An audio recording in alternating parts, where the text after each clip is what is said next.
Today, we're literally bringing language to life. Personification. If you've ever wanted to make your writing, just leap off the page and paint a vivid picture in your reader's mind, well, you are in exactly the right place. Okay, let's dive into this. Personification has a very specific definition. Basically, it means giving human actions or feelings to things that are definitely not human. Think about stuff you see every single day, animals, plants, or even the weather. By taking a strictly human trait and slapping it onto something non-human, we instantly transform how we see it. It's kind of like a magic trick that takes an ordinary description and makes it wonderfully relatable. Section 1. Examples in nature. To really see how this works in practice, we're going to go on a little imaginative journey together through nature. We'll step outside and see if we can spot these human actions happening right out in the wild. First stop, the wind whispered through the trees. Now listen closely to that word whispered. Wind can't actually whisper, right? Whispering needs a voice, lips, breath. It's a distinctly human action. But by giving that specific human trait to the wind, we instantly know exactly how it sounds.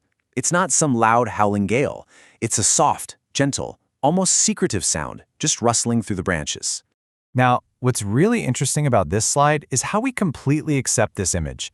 Even though we know for a fact the sun doesn't literally have a face. The sun smiled down on the park. When you feel that warmth on a beautiful afternoon, it feels joyful, comforting, exactly like getting a warm, beaming smile from a good friend. We're taking that very human feeling of happiness and just projecting it right up into the sky. As our journey continues, look down at the ground. The flowers danced in the breeze. I mean, flowers don't actually dance, do they? They don't hear music, they definitely don't have feet to tap out a rhythm, but when the wind catches them just right, the way they sway, bob, and weave, it looks exactly like a human dancing. Using that action paints this incredible picture of energy and celebration. It literally turns a static garden into a lively, moving party. Suddenly, the weather shifts on our little walk. The clouds roll in. But hey, it's not scary at all, because the rain kissed the ground. A kiss is, one of the most tender, affectionate human actions there is. So by describing the rain touching the earth so gently as a kiss, we immediately get that this isn't some harsh, destructive storm. No, it's a gentle, nurturing rain, just giving life back to the soil. Finally, the sun sets on our journey, and we're brought into this beautiful night. Look up. The stars winked in the night sky. We know stars are just giant, glowing balls of gas millions of miles away. They certainly don't have eyelids. But that flickering, twinkling light, it looks just like someone playfully winking at you. It makes this huge, vast, empty universe feel like a friendly, familiar companion, keeping watch. Section 2, the big recap. Let's move to and see how this builds. Okay, let's lock in everything we just learned with a rapid-fire review. Notice the human action words in these 5 distinct examples. Wind whispered. Sun smiled. Flowers danced. Rain kissed.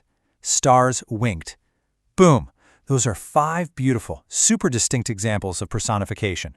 In every single one, a totally non-human element of nature was brought to life by giving it a specific human action. It just completely changes the way we visualize the scene, doesn't it? So, the crucial point here is that language is basically a blank canvas, and you are the artist with the power to bring it to life. So here's my challenge to you. Can you make your own personification sentence today? Look around your room or just look out your window. What's the moon doing? What's your computer doing? Get creative with it. And of course, make sure to subscribe to the Bytesized class for more English and tech tips. As you go about your day, ask yourself this one thing. If the world around you could finally speak, what story would you write for it?